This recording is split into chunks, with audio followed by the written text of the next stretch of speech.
গাড়ির দুপাশের জানালার কাঁচ নেমে এলো, অঙ্গ প্রত্যঙ্গে কোমল হাওয়া ছুঁয়ে গেল। সকালের স্নিগ্ধ রোদের রশ্মি মুখাবয়ব স্পর্শ করল। সুন্দর সকালের ব্যস্ত শহরটি দেখতে মন্দ লাগলো না তন্ময়ের। সচরাচর সেই রাস্তাঘাট নিখুঁত চোখে দেখে না, প্রকৃতিতে মুগ্ধ হয় না, তবে মাস কয়েক ধরে নির্বিমেষে চোখে আশপাশটা দেখে। এই পৃথিবীর সৌন্দর্য পর্যবেক্ষণ করা সে অরু থেকে শিখেছে। ও সব কিছুতে বড় আগ্রহী। শহুরে নীরব রাস্তাঘাট চঞ্চল চোখে দেখতে ব্যাকুল রয়, প্রকৃতি উপভোগ করতে ভালোবাসে। আকাশ ভর্তি তারা, পূর্ণাঙ্গ চাঁদ, সূর্যোদয়, সূর্যাস্ত, নদী, জল, ফুল, গাছ, পাখিদের আনাগোনা সহ আরও অনেক কিছুতেই মুগ্ধ হয়ে বসে থাকে। ওর বিচলিত চোখের মুগ্ধতা তাকেও এসবের প্রতি আগ্রহ করে তুলেছে। আজকাল সেও পৃথিবীতে স্থাপিত অপরূপ সৌন্দর্য উপভোগ করে বেড়ায়। অরুণ মতন হয়তো মন প্রাণ দিয়ে ভালোবাসে না, তবে দেখতে তার আজকাল ভালোই লাগে। আরও অসাধারণ লাগে অরু পাশে খুব কাছাকাছি থাকলে। এই যে মহারানী পার্শ্ববর্তী সিটে উদাসীন ভঙ্গিতে বসে, মুখে রানী, নিশ্চল নিশ্চুপ অরুকে সে রীতিমতো ভয় পায়। সেইবার ওই চঞ্চল চোখজোড়া, তার পানে না চেয়ে কথাবার্তা না বলে দূরত্ব বাড়িয়ে তার হৃদয় ছুরি চালিয়ে রক্তাক্ত করে রেখেছিল। আহা, কতটাই না নিদারুণ ব্যথিত প্রহর সে পেরিয়েছে। সেই দিনগুলোর কথা ভাবতেই মন শীতল হয়ে আসে। তীব্রভাবে কেঁপে ওঠে ভেতরটা। শক্তপোক্ত হাতজোড়া স্টিয়ারিং নিয়ন্ত্রণে রাখতে ব্যস্ত, অবিচল চোখজোড়া সড়ক পথে চেয়ে আছে। এক ফাঁকে চোরা চাহনি ফেলে অরুকে দেখে নিল।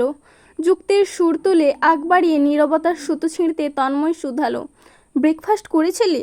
অরু কয়েক মুহূর্ত চুপ থাকলো, হনহনিয়ে ফিরে তাকালো। তীক্ষ্ণ দৃষ্টিতে চেয়ে থেকে একরোখা গলায় সময় নিয়ে জবাব দিল, খেতেই তো নেমেছিলাম। ভাগ্যের কি নির্মম পরিহাস! সাত সকালে এক অবিশ্বাস্য, অসাধারণ, ব্রিলিয়ান্ট, মাইন্ড ব্লোয়িং, বিউটিফুল দৃশ্য দেখে খাওয়ার রুচি হুড়মুড়িয়ে চলে গেছে। এতটুকু বলে ক্ষণিকের জন্য থামলো, যেন নিজের মধ্যে পর্যাপ্ত দম গুছিয়ে নিচ্ছে। দম নিয়ে পরপরই তেড়ছা গলায় কলকল করে বলে গেল, ডিরেক্টরদের যে ভ্যালেন্টাইন উইশ করতে ফ্লাওয়ার্স পাঠাতে হয়, গিয়েও আমি জানতাম না। তাহলে তো আমিও পাঠাতাম আমার প্রিয় আনম্যারিড প্রফেসরকে। সমস্যা নেই, এখন জেনে গেছি, আজই পাঠা। তন্ময়ের চোয়াল শক্ত হলো, কপালে নীল শিরা উপশিরা ফুলে উঠল। চোখ রাঙিয়ে তাকালো, ধমকে সুরে বলল, চুপ, একদম চুপ।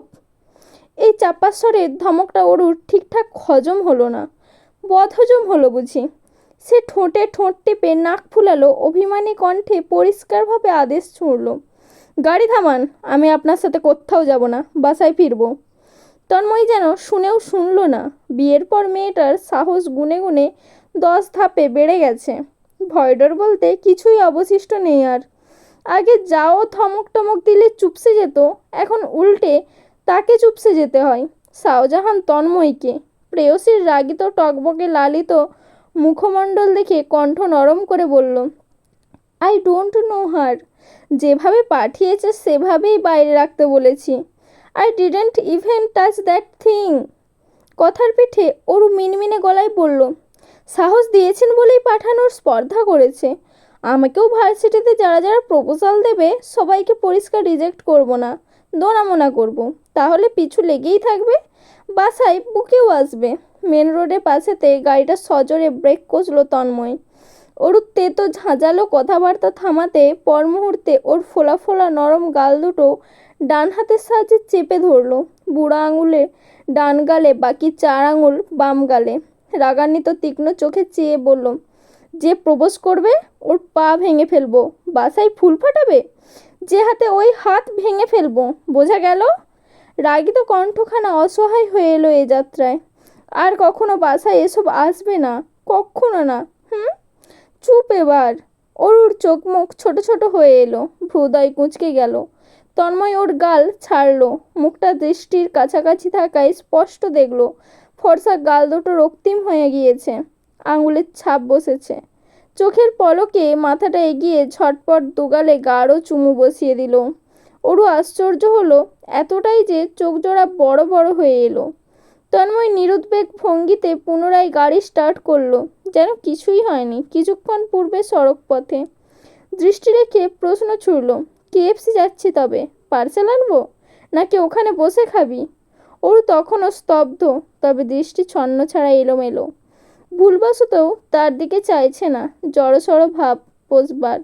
তন্ময় আর চোখে ওর কাণ্ড কারখানা দেখছে। কিছুক্ষণের মধ্যেই লাজুক ভঙ্গিতে মিটিমিটি হাসতে শুরু করেছে।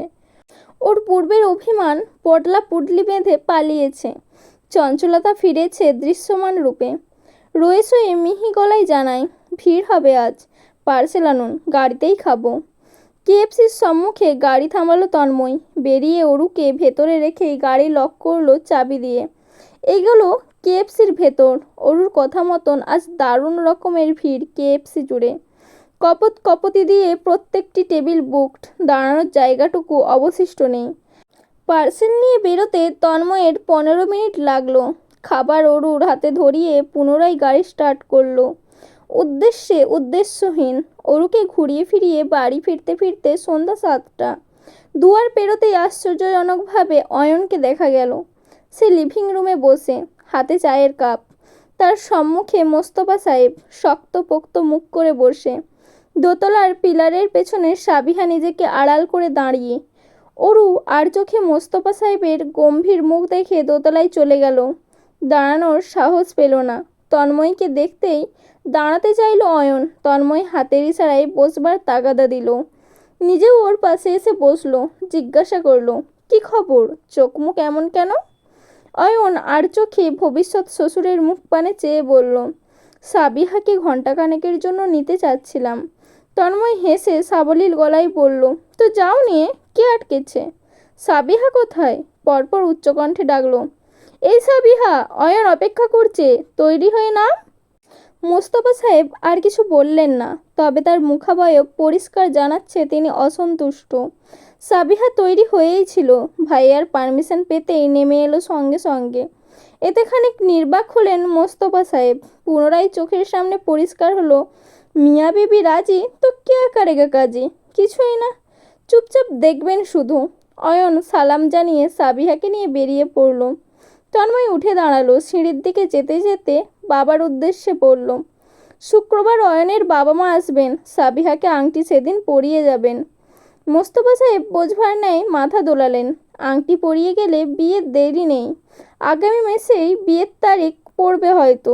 শাহজাহান বাড়ির বড় মেয়ে বিয়ে বলে কথা, এক্সেপশনাল ভাবে আয়োজন না করলে হবে নাকি? তবে মোস্তফা সাহেব আরেকটি বিষয় ভাবছেন। ওই বিষয়ে পার্সোনালি কথা বলতে হবে ছেলের সঙ্গে। তন্ময় উঠে এলো দোতলায়। অরুর রুমের দরজা খোলা।